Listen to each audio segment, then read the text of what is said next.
Hello and welcome to today's webinar on boundaries.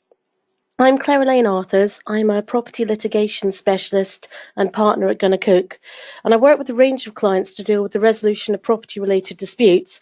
But some of the most heated, lengthy and expensive disputes that I come across are those concerning boundaries, be that in commercial, residential or agricultural properties. These types of issues can very quickly become a point of principle.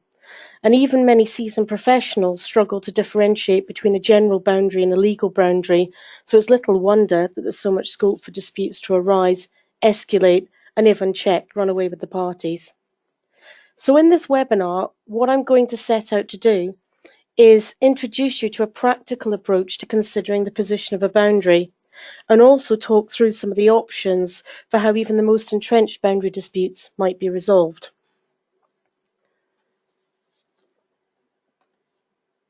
So what we're going to be looking at today is first off having a think about where is the boundary and how is a boundary agreed or determined. Once we know where the boundary is, how do we know who's responsible for it? Who's responsible for upkeeping the wall or the fence that's been placed along it? What types of boundary dispute can arise? And also, what are our options for resolving those disputes? So let's start at the beginning.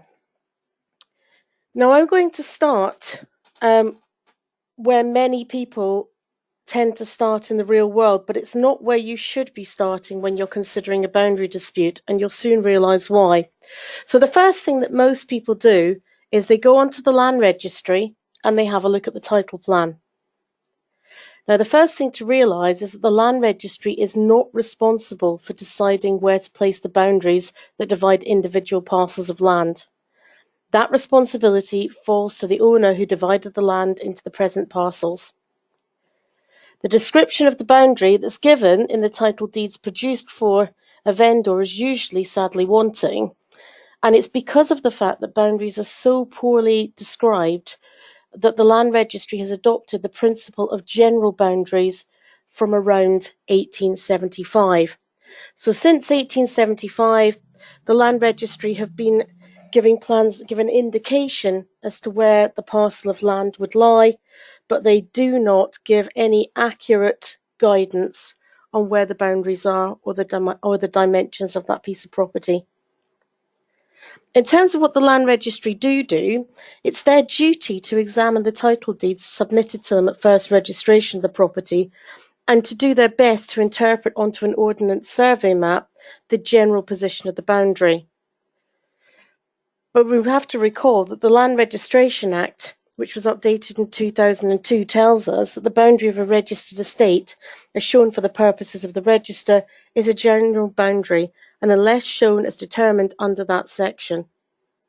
So what that means is, if you're looking at the title plan, it will give you a general idea of where the property lies, but unless you have a notice on the title saying that the boundary has been determined or otherwise agreed, then you cannot rely on your land registry title. So let's just expand that land registry plan for a moment. If that's not enough to persuade clients that the plan isn't accurate, let's take a look at the plan itself. Now, the red line shown on the title plan is not a general boundary, but it's placed edging along the inside of the black line that's shown on the Ordnance survey map of the area. So it's sitting inside the parcel of land. Also, if you scale up that line, it will equate to approximately, in a residential setting like this, a metre or so wide on the ground, which can make a significant amount of difference. When you're looking at the title plans for larger plots, such as development areas or agricultural land, then you will find that, again, those plans have been reduced in size even more. So when the red line is put on the ground, it can be sometimes up to 5 or 6 metres across when that is then plotted onto the land itself. So with that in mind, how can you possibly say that the red line tells you exactly where the line of the boundary is? So talking then about where do these plans come from? Well, as I mentioned, they come from the Ordnance survey plans that are done for that area. So the Ordnance Survey Map is a map of physical features of the landscape, and it's a map that's made without any inquiry into the position of property boundaries. So what the Ordnance Survey surveyors will do is they will look at what they believe is the most prominent feature in the landscape, and that is where they draw their lines. If there is more than one feature, so for example, in situations where you may have a fence and a hedge, or possibly you may have a ditch or some other feature where they're all aligned together, the Ordnance Survey surveyor will put their line somewhere in the general vicinity of those different features. The Ordnance Survey map is also known to contain small errors. There are issues relating to how the surveyors select and generalise features, and that's down to the discretion of the individual surveyors. So there is generally not sufficient detail there to be able to determine the exact position of a boundary. The other thing to bear in mind as well is the crossover between the Ordnance Survey and development plans. Where developers have developed a site, quite often you will find that the Ordnance Survey has not caught up to date with the plans that have been used to create the development. What the Land Registry does there is they look at the intentions behind the development. So they look at the plans that the developer has submitted at the start of their development. Now, anybody who has experience of working with developers will know that quite often over the course of a development, there are changes made to the layout of various plots. So when the Land Registry are working off a development plan, that does not necessarily mean that that is what has been built on the ground. But the Land Registry deeds and the Land Registry title and plan will be developed off the back of that development plan in any case, and may need to be updated at a later date. So the bottom line is we cannot rely on Land Registry plans when we are looking at where the boundaries of a property are. We can only use them for generally looking at where that plot of land might be in respect of other plots of land around it. Do not use them. So how do we know where the boundary is? Well, where do we start? That's with the conveyances. That's the title deeds, plans, that's the transfers, that's any epitomes of title going back, any other plans that are attached to mortgages or leases of that piece of property going back in history. So if you like delving through old documents and you enjoy knowing about the history of an area, then this is something that would probably be quite fascinating for you, and it's certainly why I enjoy dealing with boundaries so much. So the deeds, such as conveyances and transfers, they've often saved to the title at the Land Registry when the property's first registered. But if we're dealing with an unregistered property, then obviously we need to get copies from the individuals who own the property, or possibly the bank who has a mortgage over the property. Now, unfortunately, as we found in recent years, many of the banks that held the deeds for unregistered property didn't look after them as well as they might, so you will find sometimes that they have been lost. You also need to have a think about looking at the titles and the deeds that are available for the surrounding properties. And again, if you're dealing with an area where there are a lot of unregistered pieces of land, then this can be something that can be quite challenging as you try to get the other parties to disclose their deeds to you. It is worth noting that as you go through the history of the deeds and you look at the various plans, that boundaries do change over time. So as the land is carved up or as it changes ownership, and what you need to do is you need to build a picture of how that parcel of land has been created and developed over time to get to where it is today. Now, the deeds will generally include a parcels clause, and that is the starting point, not the plan. So you always need to look at what the description in the conveyance says. Hopefully, if the conveyancers have done their job properly, then it's going to describe the property with sufficient clarity to enable the extent of the property to be determined. They can, though, do this with reference to a plan.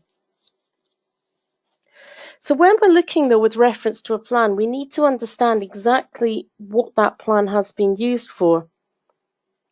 So if that plan is for identification purposes only, it offers little extra help than the land registry plans, because it's there only to give a general indication of where that parcel of land sits in respect to others.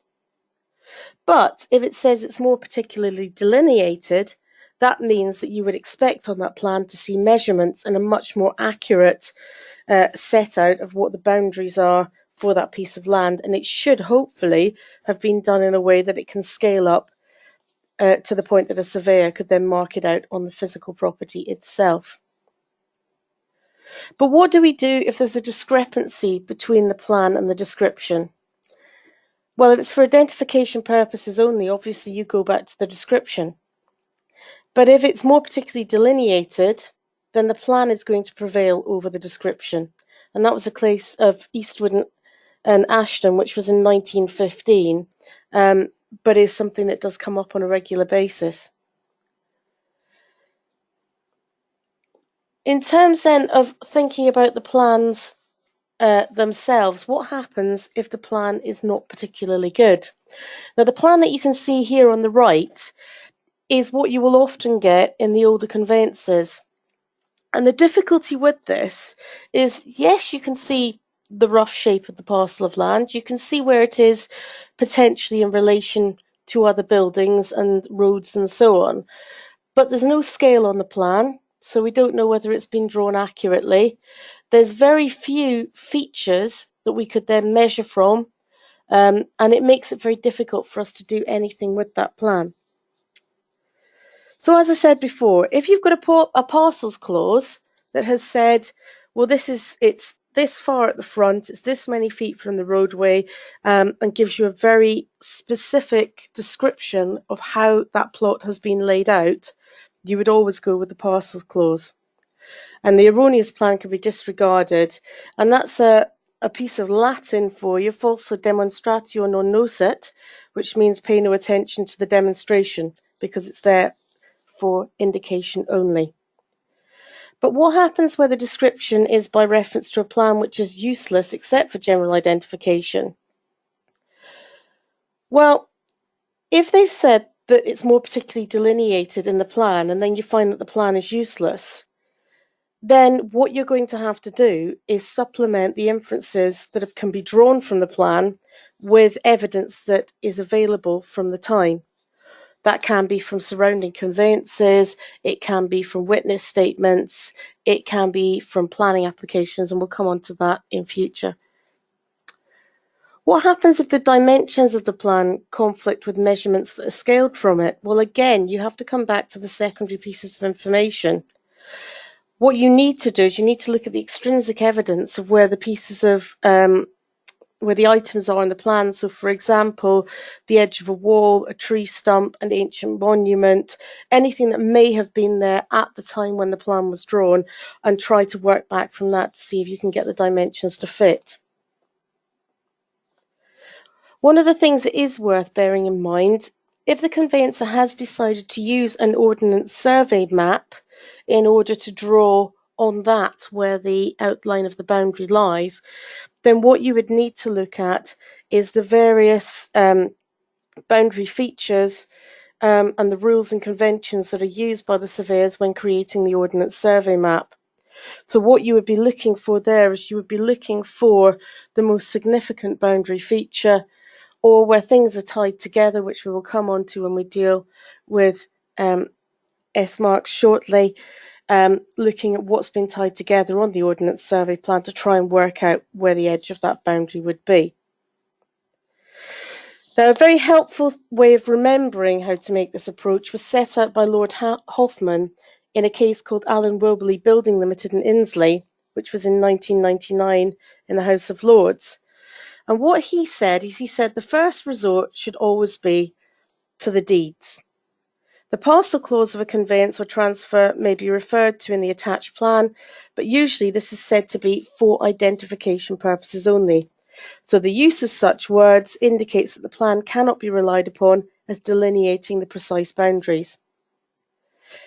If the scale of the plan in the conveyance or transfer is often so small, then the lines shown on it are so thick the plan is useless for the purpose of general identification of the land. If that's the case, then Lord Hoffman said it followed that if someone was to establish an exact boundary, a conveyance or transfer will almost invariably have to be supplemented by inferences drawn from topographical features at the time the deed was executed or from other evidence. So what Lord Hoffman suggested is actually, in many cases, you will find that the conveyancing plan, while it is the starting point, will need something else in order to support it, to be able to actually transfer that physically onto the land to see where that boundary sits. He also mentioned that there are certain presumptions that we can rely on when doing that, which I will come on to in a moment. So what sort of extrinsic evidence can we use? Well, as I said, the general rule is it's not admissible. But where the boundary is not sufficiently clear from the parcels clause and from the plan, then we need to turn to it. And that's where the boundary disputes, once we've got past that initial issue to do with the land registry title plan, this is where they usually bite. So the types of evidence you could be looking at abstracts and title deeds from other properties. You could be looking at particulars of sale at auction, replies to pre-contract inquiries from the land has been sold previously. Statutory declarations may be kept with the property. Orders under the Enclosures Act, where we're dealing with larger pieces of land. One of the things that is particularly helpful is older maps or aerial photographs, which we now have going back a number of years, which can show again how that boundary has moved over time. There may be verdicts on other pieces of land in the vicinity to do with their boundaries, where things can be carried across from those. Coming down further to the bottom of that list of what you can do is witness statements. So a party may say, well, yes, but since I moved in here 5 years ago, that's where I think the boundary is. Those kinds of bits of evidence are going to be least reliable when you're looking at a boundary. The older the evidence, the more established in time that you can find written, documented evidence to support your boundary, the more likely the judge is going to find in your favour.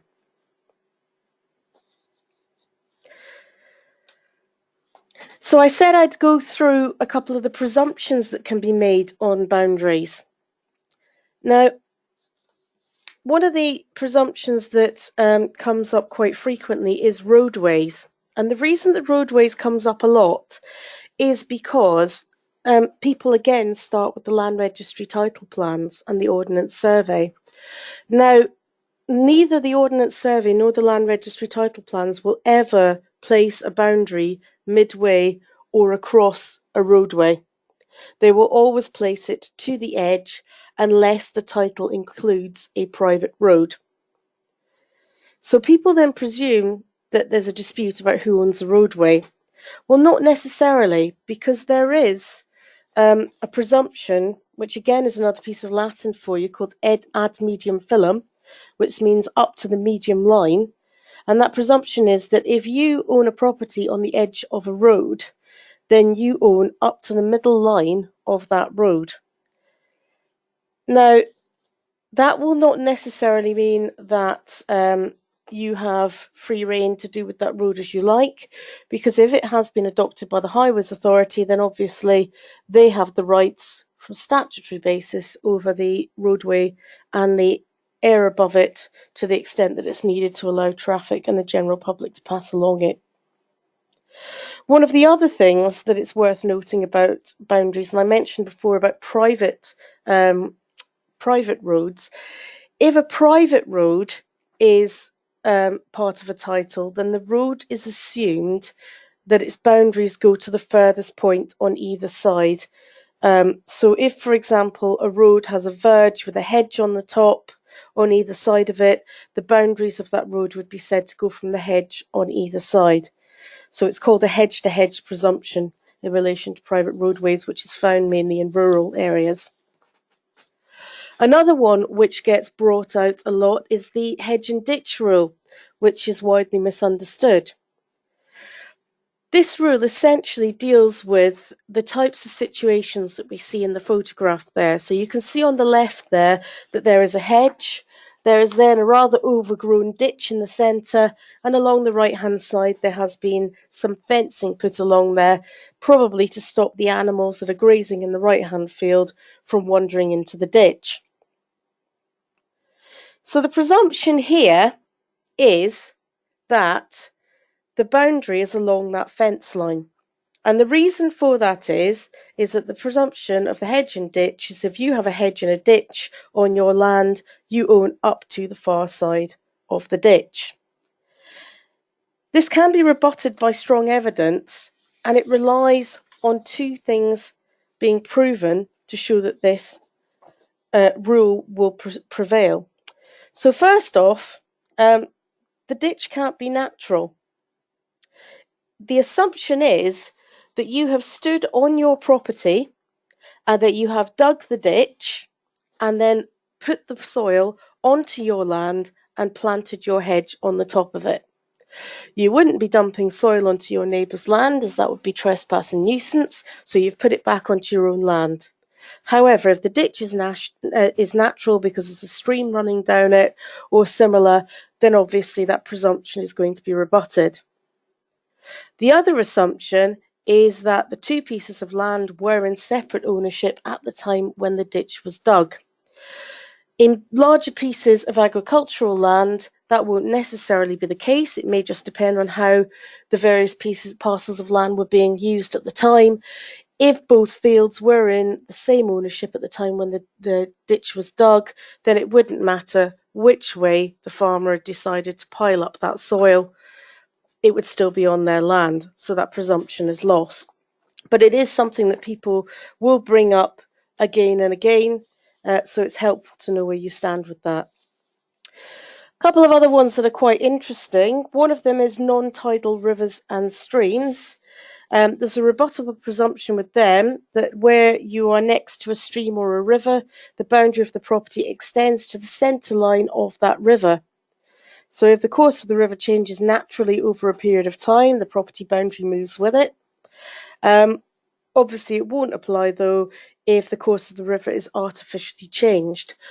But this can be very interesting when you come up against some larger properties that abut river banks, because the Canal and River Trust will come along and start asking for contributions for works that are needed, perhaps to shore up that bank of the river. And parties will say, but I only own up to the side of the river. And they say, no, you don't. You need to make your contributions, please. The other one, which is one I'm particularly fond of, is the seashore. If your land abuts the seashore, then you will own up to the foreshore. Now, the foreshore is the area on the beach between where the high tide comes up to and the low tide goes down to. And that foreshore is actually owned by the Crown. So every time you go onto the beach when your summer holidays and you decide to go and have a paddle in the sea, you have to remember that you are executing a licence that has been granted to you by the Crown to allow you to walk across their lands so that you can go and have a paddle. So hopefully what you've gathered from that whistle-stop tour is that the exact position of a boundary, if it's not clearly set out in the deeds, can be quite difficult to establish, and each case is going to turn on its facts. And what's going to happen in the background is a lot of historical digging, a lot of taking evidence from lots of different sources to try and put it together to build a case that will persuade a judge as to which side the boundary should sit on. You can find yourself delving into some quite interesting evidence. So, for example, in one of the cases I dealt with near Stratford-upon-Avon, I found myself spending a good few months digging through historical deeds in various libraries. And we actually traced the boundary back to some deeds going back to the time of Shakespeare, and found in those deeds a public right-of-way, which we believe Shakespeare himself may have indeed wandered along back in the day. So that was very interesting, and we got a lot of historical societies involved in helping to sort out the boundary for that estate. And that came up when a new development was proposed in some agricultural land, so it's the first time that anybody had had to look at it in detail.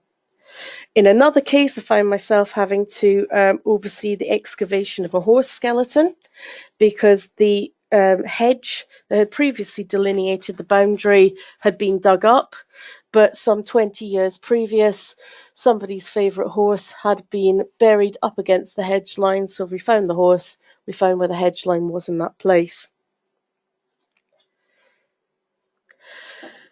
So we've gone through all of our evidence, and we need to now think about how is that boundary then fixed or determined. As I mentioned earlier, you will find on the land registry titles, or indeed with deeds in unregistered land, you may find that a boundary has been fixed or determined. Now, the simplest way of doing this is two parties reach an agreement and they enter into a boundary agreement with a land registry compliant plan. Ideally, you want this noted in writing and on the titles so there's no argument in future. The only thing that you need to bear in mind, though, is that you may find that there's an informal contract that's been inferred by conduct. So if the parties have had a discussion about the boundary in the past and agreed, I'll move that bit of fence there, I can put my piece of wall here, I tell you what, if I move that back, then your driveway can still come across the end. If they've had that discussion and then they've continued acting on that agreement, then that could be considered to be the basis for an oral boundary agreement. That again is where there are a lot of disputes because one party says I agreed this, the other says no I didn't. So that's why it's always better to have it in writing. Now, the other thing that you will come across people getting excited about is boundary determination. Now, what is a boundary determination? Well, one party makes an application to the land registry and they use Form DB, which is possibly a little misleading in its title because it says an application to determine the exact line of a boundary.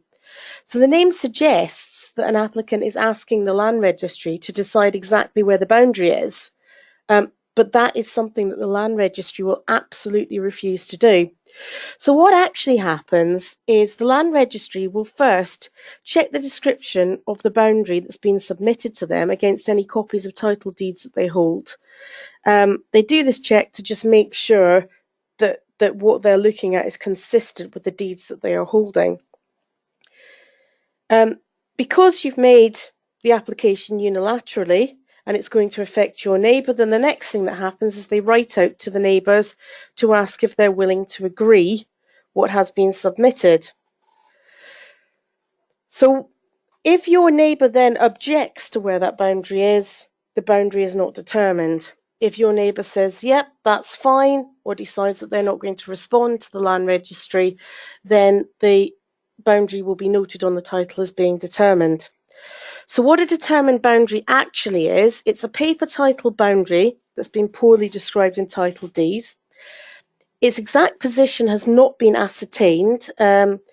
So what they've done is they've hired a professionally qualified land surveyor to work out where the position of the boundary is. That surveyor has then mapped and painstakingly described it to the level that will be acceptable to the land registry. That description is then accepted by the adjoining owners, so it's given notice out and they've not objected to it. At that point, the land registry says, clearly there's an agreement on where this boundary is, and they put it onto the title. Now, a determined boundary is not the same as a physical boundary or a legal boundary. The reason for that is because it's a paper exercise, so it won't necessarily tell you where the boundary is on the ground, though it will give you a strong indication as to where that should be. And similarly, it will give you an indication of where the legal boundary should be, but again, that doesn't necessarily go out into the physical reality of the land that we're looking at as easily as you might hope. And part of the reason for that is, particularly where you're dealing with boundaries that have been determined some time ago, you may find that some of the topographical measurements that were taken from various points, if those items such as trees or hedges or walls are no longer there, it's very difficult to then use the determined boundary to see where the physical or legal boundary is, so there can still be a dispute. It's not a solution to boundary disputes. As I said, if there is an ongoing dispute, there is no point in referring it to be determined by the land registry. They're not going to decide the dispute, and all that's going to happen is the neighbour is going to object. However, what it can be very useful for is if you're in a situation where your neighbour is completely ignoring all of the advances that you're making to try and determine a boundary, perhaps because you need to sell your property and it needs to be clarified. This will force them to take action, or at least if they ignore the notice, you've then got a determined boundary, which gives some assurance to the purchaser of your property. So moving on then, who's responsible for the boundary? So who's responsible for the broken fence panels, the wall that's falling down, or similar features along the boundaries? Well, the first thing that most people will go to is looking at the title plan again. And I'm going to ask you for a moment to park that, because if you remember going back to our basic principles on determining issues to do with boundaries, the first thing you should always look at is the parcels clause. If the description of the parcel of property is sufficiently clear to tell you who has responsibility for the boundary, then that is what you should follow. If you are then referred back to the plan, you want to have a look at what marks are on the plan. And this is where you will come across the F, T, and H marks. Now, the F marks is something that I mentioned earlier. That looks like it's found on Ordnance survey maps. So if your plan has been drawn from an Ordnance survey map, you may come across areas where you will see what looks like a very old style F. So it looks like an S with a line through the centre. Those are the situations whereby they have come across 2 or 3 boundary features. They're not quite sure which one is the actual boundary, so they draw a line in the middle and they put an S on them. And what that means is there are some features in that area. So that gives you notice that you need to be having a look at the topographical features on the ground to tell where that line is. Marks that can be more useful for working out who's responsible for a property are the T marks. And if you have a look on the left of the screen at the moment, you will see on that extract of that conveyancing plan that there are T marks running along the bottom and up the eastern side of that property. So if you're looking at the south and the eastern boundaries of that property, assuming that north is pointing straight up, then you will see that there are T marks there. Now, the general assumption many people make is that those T marks mean that the owner of that property is responsible for those 2 boundaries. But they don't. Well, not all the time anyway. This comes back to the interaction between the parcels clause and the plans. And it was an interesting discussion that I had with the High Court back in 2013, where with a bit of persuasion, they actually agreed with me. That was in the case of Avon Estates and Evans, which incidentally was the same case where we ended up excavating the beloved horse from 20 years earlier. And what the High Court agreed with me on in that case was that the wording in the conveyance or transfer has to infer the meaning of the T marks. If the parcels clause makes no reference to the T marks, or there's nothing written on the plan that says the T mark means this, then you cannot assume that that means somebody has a responsibility or an ownership of that boundary or that boundary feature. So, for example, in the Avon Estates case, the conveyances were silent as to what the T marks meant. What was being argued on one side was that because there was a T mark there, it meant that the person who owned that property would own the entirety of the hedge, going straight across, regardless of how far it grew over time. Probably when the conveyancer was dealing with it, they may have meant that just that side of the hedge needed to be cut. As it was, in the end, what the court did, as they do in many of these occasions when we're dealing with hedges, is they stuck the boundary line right down the middle of the hedge and said each party was responsible for cutting their own side. That leads us on nicely to understanding what H marks may be used to mean. Now, H marks is actually quite misleading. It's not an H. It's actually 2 T's back to back, one on either side of the boundary. And what that's used for is when it's described in the parcels clause, it's used to show that each party is responsible for maintaining their side of the boundary feature. So, for example, if you have got a hedge, that's something that a conveyancer may decide to use if they describe it properly to show that each party should be trimming each side of that hedge.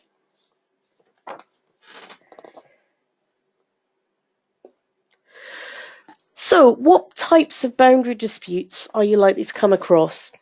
Well, the first thing is boundaries sit there for a very, very long time, and they generally don't become an issue until something else happens. So it's very, very rare that you will come along and find a standalone boundary issue. About the only time that I come across that is where you have a fairly fastidious conveyancing solicitor who's noticed a bit of an issue in the deeds and wants to have some clarification for their client before the property is sold. But even then, the underlying issue is we need to get the property sold. Other types of cases where it comes up a lot, you may have ones where trespass, where somebody's saying, well, you're trespassing onto my land without my permission. You may have issues with nuisance. So if someone's causing a substantial or unreasonable interference with someone else's enjoyment of their land, that could be classed as a private nuisance claim. Of course, if one party's saying, well, hang on, what I'm doing is entirely on my land, and that's my defence, then you've got a boundary dispute as well. The other thing you find is party walls. Now, party walls are essentially boundary. They're features that are on the boundary or adjacent to the boundary. At the point at which one party decides they need to start doing work to that feature, then you start looking at the Party Wall Act. And it's at that stage that you may have arguments about who actually owns that feature or where exactly the boundary lies.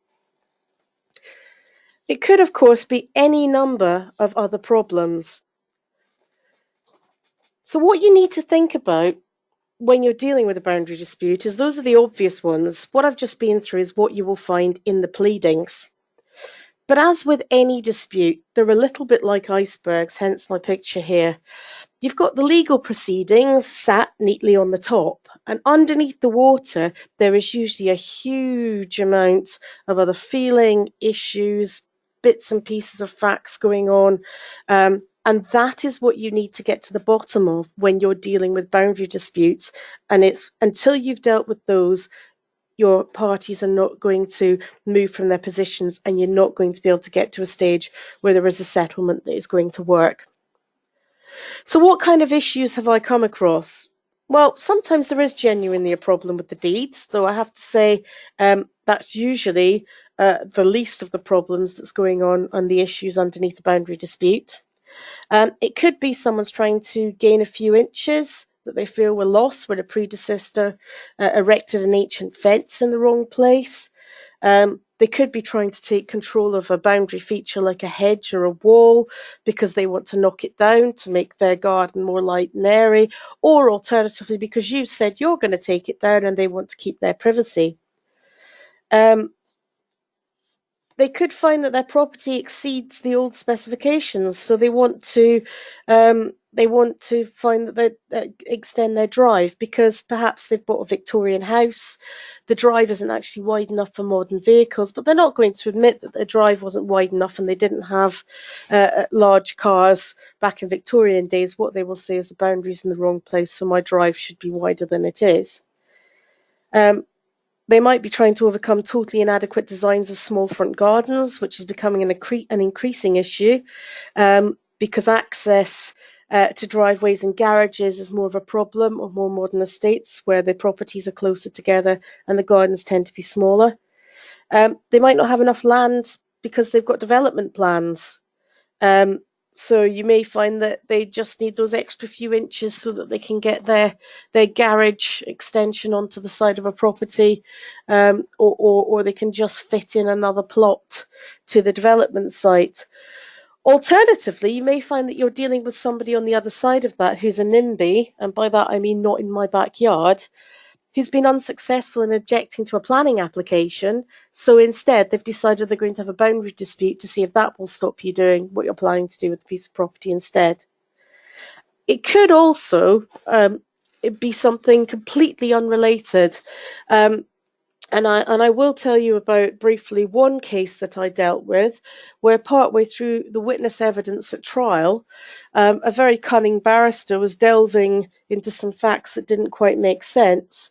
And the individual on the stand decided to admit at that stage, after the boundary dispute had been going on for over 2 years, that the entire reason that they'd started it was actually to do with the fact they'd made an advance on next door's wife and she'd rejected him. So you need to get underneath your iceberg to find out what the real problem is first. Sometimes some clients will be very forthcoming with that. Other times you get all the way to trial before you find out what it is. When you know what that problem is, then you can decide how much is it really worth to parties. Now, I've had boundary disputes where I could actually put a scaled plan, a one-to-one plan, on a table and say this is how much we are arguing about, because we're arguing about a foot here or a foot there. Now, in those cases, that piece of land will have no particular intrinsic value. It's a long slither of land, it's a few inches here or there. It's not going to have significant intrinsic value. Now, if the problem is access to a property, that then becomes a greater value. If the problem is I want to stop them doing their development of that property, how much are you wanting to spend on this?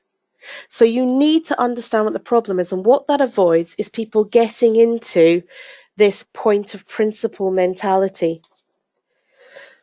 because that's when parties become entrenched. So the man of principle knows that he's right and what's wrong, and he won't tolerate any wrongdoing of any other people. He knows where his boundary is. He thinks that's justice, and he's not going to quit until he sees that the boundary is where he says it is.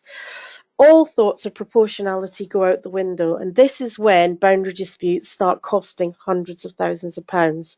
Because if you think about it, the parties are both going to have experts. There's a lot of evidence involved in doing those historical searches, putting the witness statements together. There's a lot of disclosure.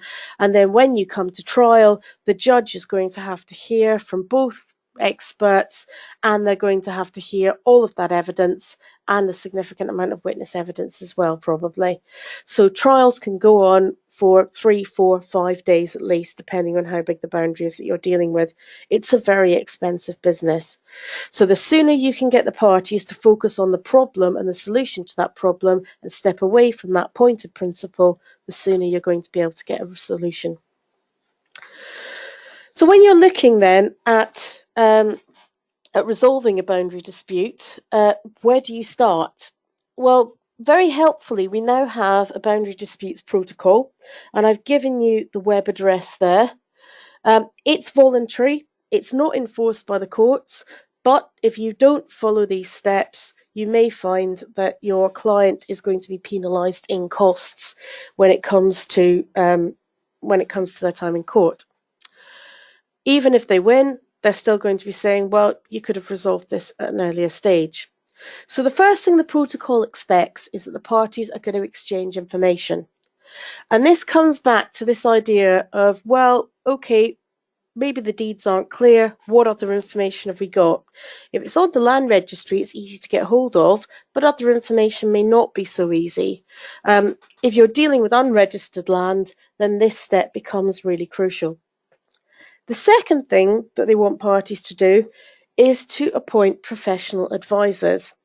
Now, by professional advisors, that may be solicitors, but more usually it will be a boundary surveyor. It will be somebody who can interpret that evidence and try and plot it out on the ground to see if the parties can reach an agreement.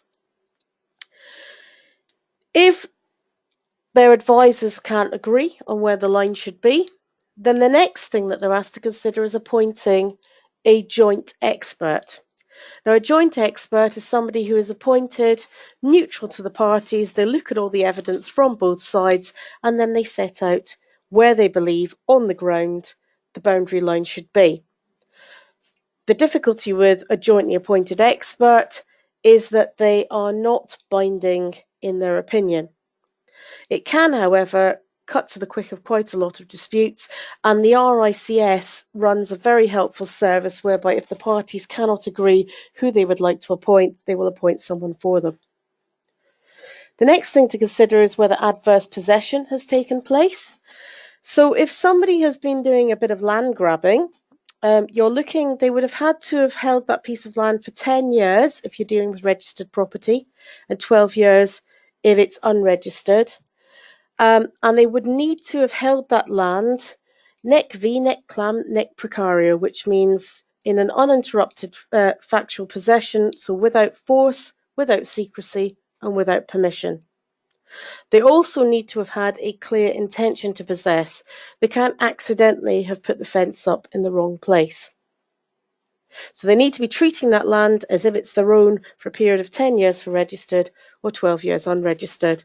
And the reason that comes up is obviously that is a clear defence to any kind of boundary claim. So if you've gone through all this background information and we still haven't got a resolution as to where the boundary is, the next thing to consider is alternative dispute resolution. Now, the protocol recommends us to consider 3 specific types which are believed to be better for dealing with boundary disputes than any other. Now, the first is arbitration. Arbitration is when a party is appointed to determine the proceedings having looked at all the evidence.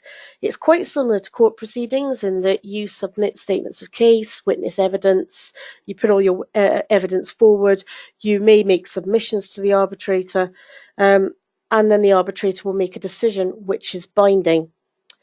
It's private, it's a lot quicker than court, and you can instruct an arbitrator who has got a background specifically in boundary disputes, which means they're going to be able to look at the detail of the various evidence in a way that perhaps one of your judges found in the tribunal or the county court would not be able to.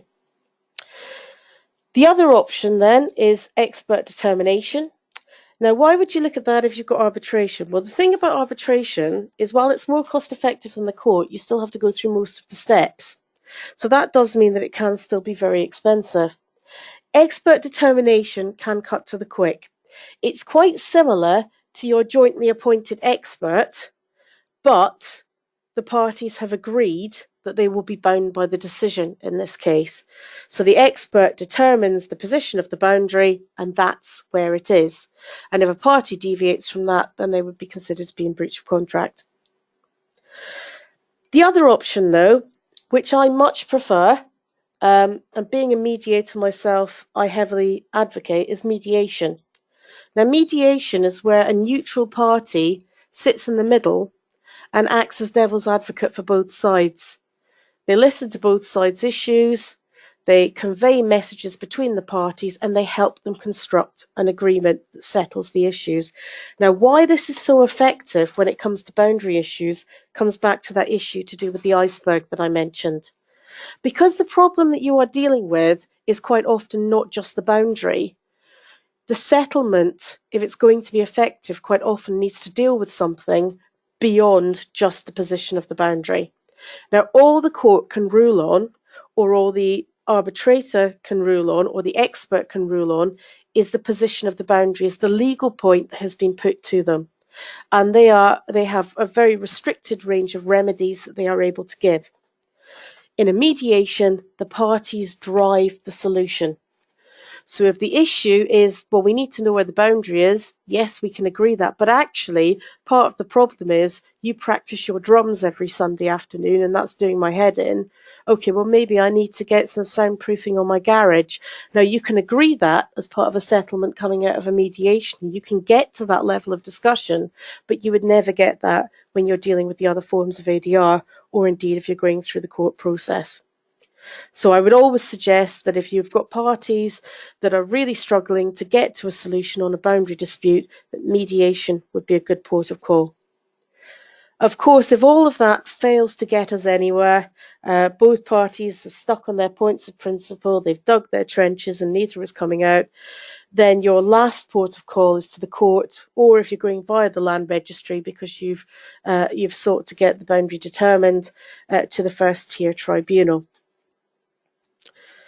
Once you get to that stage, as I said, we're dealing with quite expensive proceedings, and what I would suggest is that you still keep going back with the client to the alternative dispute resolution options throughout the period while the court or first-tier tribunal proceedings are continuing, to try and see if you can get a settlement before they get to the most expensive part, which is the trial at the end.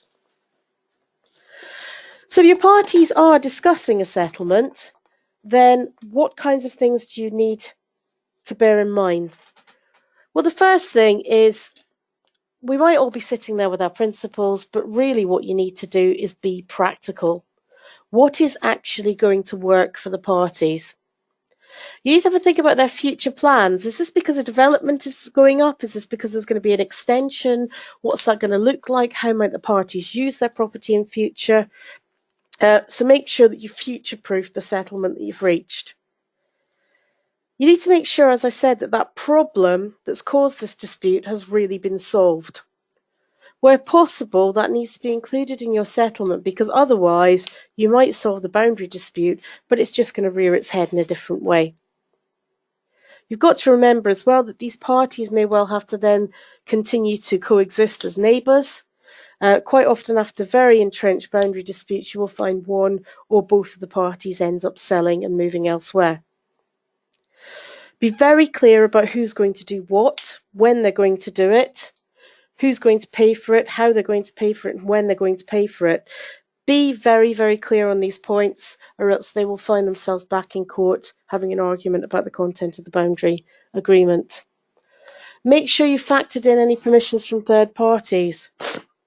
Are we dealing with anyone else who may have a restrictive covenant in the area? Do they need planning permissions? That sort of thing.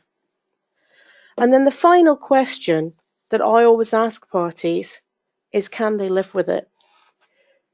Now, it might seem a really odd question, but when you're dealing with any kind of settlement, the nature of compromise is that neither party is going to have 100%. So no one is going to be 100% happy with what comes out. But what you should be aiming for is that both parties are winning more than they're potentially going to lose. So the thing that I always ask my clients, or that I always ask the parties when I'm dealing with a mediation, is to have a think about how, if they take that settlement, if they agree that now, how are they going to feel tomorrow morning? So once they've slept on it and they wake up tomorrow, how are they going to feel? Now, if the answer is, well, it's going to feel like a weight's been lifted, I'm going to have a sense of release, I'm going to feel much better, I'm going to be able to get on with my life or continue my business without having this hanging over me, then you've probably reached a solution that they're going to be able to live with. If they're saying, oh, I'm not sure, I might regret it, then you've probably not quite got there and you've not addressed the underlying problem. And that should give you an indication that if you want to get this resolved properly, you need to go back and just work out what that niggle is there that needs to be sorted out. So in conclusion then, boundaries are rarely simple, but they can be a lot of fun to deal with, particularly if you like history. If you are looking at a boundary for anybody, start with the deeds, not the title plans. Make sure if you're trying to solve the boundary issue that you understand what the real problem is, and then try to encourage the people that you're working with to be proportional to how much that problem being solved is really worth, and be pragmatic in how they go about doing that. So this webinar has provided only a very brief overview of what's quite a complex and fascinating area of law. Hopefully I've provided you with some insight into how boundaries are fixed and how boundary disputes can be resolved. But obviously, if there are any questions or you'd like any further detail about any of the points that I've touched on, then please do call or email me, and my details are on the screen. Thank you very much for joining me.